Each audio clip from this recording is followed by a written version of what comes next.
Assalamualaikum warahmatullahi wabarakatuh. Di sini saya Diki Mulyadi, NIM 2110300001.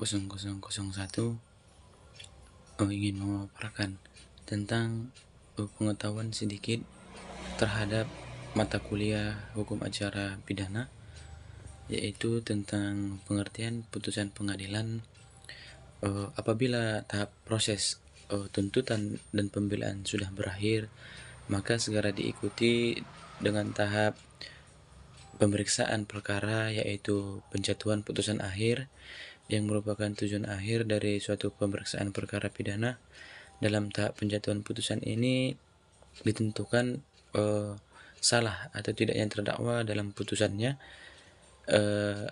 Putusan dalam perkara ini mengacu pada hasil nyata mahkamah yang disebut juga karena hadirnya dua pihak yang berseberangan, yaitu penggugat dan tergugat.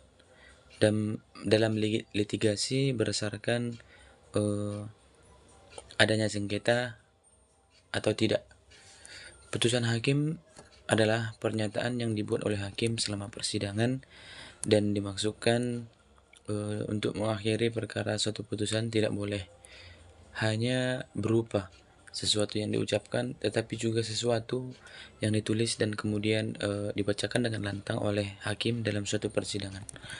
Dan di dalam kehidupan sehari-hari kita mengenal dengan putusan pengadilan itu sebagai putusan hakim. Dengan kata lain, antara pengertian putusan hakim dan putusan pengadilan, yaitu secara yuridis, pengertian yang lebih baku dalam konteks bahasa hukum adalah putusan pengadilan, bukan putusan hakim. Putusan pengadilan juga digunakan oleh hukum acara pidana Indonesia sebagaimana dicantumkan dalam pasal 1 angka 11 KUHP, yang rumusannya menurut Kejaksaan Agung Republik Indonesia, putusan adalah hasil atau kesimpulan dari sesuatu yang telah dipertimbangkan dan dinilai dengan semasak-masaknya, yang dapat berbentuk tertulis maupun lisan. Putusan pengadilan merupakan hasil akhir dari pemeriksaan perkara pidana yang dicapkan oleh oleh hakim di sidang pengadilan yang terbuka dan untuk umum. Pengucapan di sidang pengadilan yang terbuka untuk umum ini merupakan syarat mutlak atau absolut bagi putusan pengadilan agar sah dan mempunyai kekuatan hukum. Hal itu sebagaimana telah diatur dalam pasal 2012 Undang-Undang Republik Indonesia nomor 48 tahun 2009 tentang kekuasaan kehakiman, Undang-Undang nomor 48 tahun 2009 Junto, pasal 195 KUHP. Oleh karena itu, semua putusan pengadilan menjadi tidak sah dan tidak mempunyai kekuatan hukum apabila tidak diucapkan di sidang pengadilan yang terbuka untuk umum. Dan adapun bentuk isi putusan pengadilan ini menyatakan isi dari putusan berisi beberapa hal sebagai berikut, yaitu putusan bebas. Putusan ini terjadi jika pengadilan berpendapat bahwa hasil dari pemeriksaan di sidang, kesalahan terdakwa atau perbuatan yang didakwakan kepadanya tidak terbukti secara sah dan meyakinkan, maka terdakwa diputus bebas. Hal ini tercantum dalam KUHP pasal 191 ayat 1. Dan adapun juga putusan lepas dari segala tuntutan hakim. Putusan ini terjadi jika pengadilan berpendapat bahwa perbuatan yang didakwakan kepada terdakwa sendiri terbukti, tetapi perbuatan itu bukan merupakan suatu tindak pidana yang diputus lepas dari segala tuntutan hukum. Hal ini tercantum dalam KUHP pasal 191 ayat 2-nya. Dan adapun juga pemindanaan,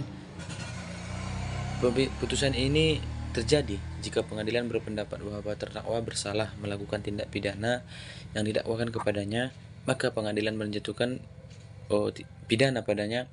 Hal ini tercantum pada pasal KUHP 193 ayat 1 yang berbunyi, jika pengadilan berpendapat bahwa terdakwa bersalah melakukan tindak pidana yang didakwakan kepadanya, maka pengadilan berhak menjatuhkan hukuman pidana. putusan pengadilan yang telah mempunyai hukum tetap atau ingkrah adalah syarat seseorang untuk menyandang status terpidana dalam pasal 1 nomor 32 KUHP. Selain itu ada pembahasan tentang pengertian asas praduga tak bersalah yang dijelaskan dalam pasal KUHP angka 3 huruf C dan KUHP pasal 48 tahun 2009 tentang keadilan. Secara sederhana, putusan pengadilan ini yang telah mempunyai kekuatan hukum tetap adalah putusan yang dapat dikatakan berkekuatan hukum tetap atau ingkrah. Putusan ini dapat berkekuatan hukum dan dapat dibuat di tingkat pengadilan negeri maupun di pengadilan tinggi ataupun banding, dan selanjutnya dapat diajukan ke Mahkamah Agung ataupun kasasi. Formulasi putusan susunan atau sistematika yang harus dirumuskan dalam skandal putusan agar memenuhi syarat perundang-undangan. Secara garis besar, formulasi putusan diatur dalam pasal 184 ayat 1 HIR atau pasal 195 RBG serta pasal 25 Undang-Undang Dasar serta pasal 25 Undang-Undang Nomor 4 Tahun 2004 tentang kekuasaan kehakiman.